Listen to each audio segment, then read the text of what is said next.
നിങ്ങളുടെ favourite shows ഇനി ഒരിക്കലും മിസ്സാവില്ല. ഇപ്പോൾ C5 കാണും നിങ്ങളുടെ ഫേവറേറ്റ് ഷോസ് തികച്ചും സൗജന്യമായി. നമുക്ക് ഹോസ്പിറ്റലിൽ വരെ ഒന്ന് പോവാം. അയ്യോ അമ്മേ, അതൊന്നും വേണ്ട. മോളൊന്നും പറയണ്ട. മോൾക്ക് 1ാമത് 4-ാം മാസം, അല്ലെങ്കിൽ തന്നെ ഡീറ്റെയിൽ ചെക്കപ്പ് വേണം. ആദ്യം ഇത് കുടിക്ക്, ക്ഷീണം മാറട്ടെ.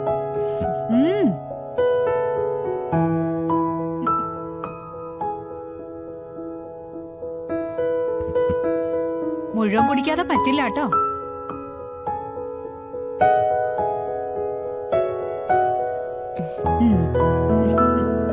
കുടിക്ക്.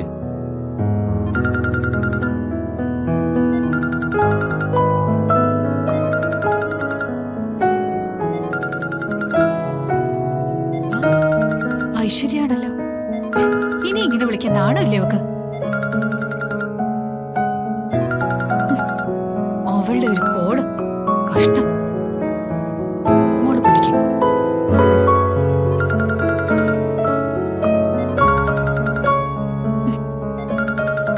അവള് വീണ്ടും വിളിക്കുക.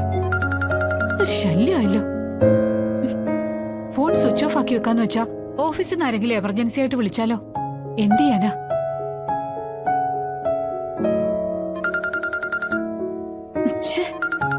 ഇവളെന്താ ഇങ്ങനെ? അമ്മേ, ആ ഫോണിൽ നിന്ന് അവരുടെ സൂക്കേട് എന്താണെന്ന് അറിയണല്ലോ. സർ, ഒന്നും വേണ്ട.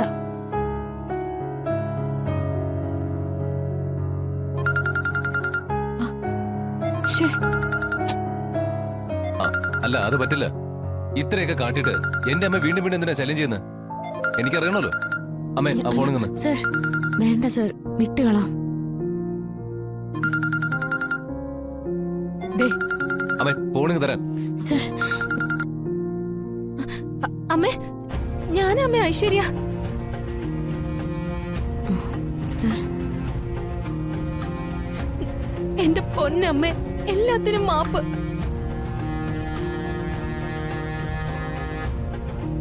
എന്നെ തിരിച്ച് വീട്ടിലേക്ക് കയറ്റണം. എന്റെ പൊന്നാര അമ്മയല്ലേ, പ്ലീസ് അമ്മേ, പ്ലീസ്.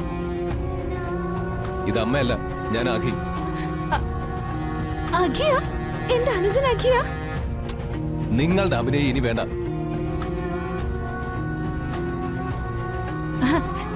എന്റെ പൊന്നഖി, എന്താ ഇങ്ങനെ പറയുന്നേ? ഇനി എന്റെ അമ്മയുടെ ഫോണിലോ ഇവിടെ ഉള്ള മറ്റാരുടെങ്കിലും ഫോണിലോ വിളിച്ച് ശല്യം ചെയ്യരുത്. അത് പറയാനാ ഞാനിപ്പോ കോൾ എടുത്തത്. അഖി, അങ്ങനെ പറയരുത്. ഞാൻ നിന്റെ ഏട്ടത്തിയല്ലേ? ആയിരുന്നു. ഇപ്പൊ ആ ബന്ധങ്ങളെല്ലാം തീർന്നു.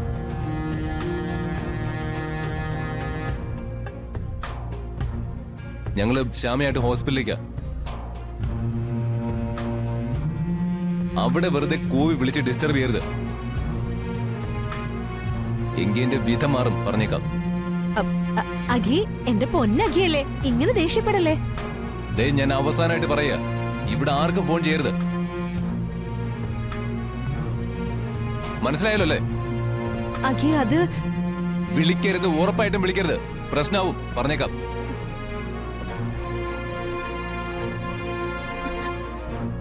അഖി, ഇനിയും അവർ അമ്മയെ ഫോൺ വിളിച്ച് ശല്യം ചെയ്ത പോലീസിൽ വിളിച്ച് കംപ്ലൈന്റ് ചെയ്യണം. അതാ വേണ്ടത്. ശരി അമ്മേ, നമുക്ക് ഹോസ്പിറ്റലിൽ പോവാം. ഇത് കുടിക്കുന്നില്ലേ മോളെ? മതി അമ്മ.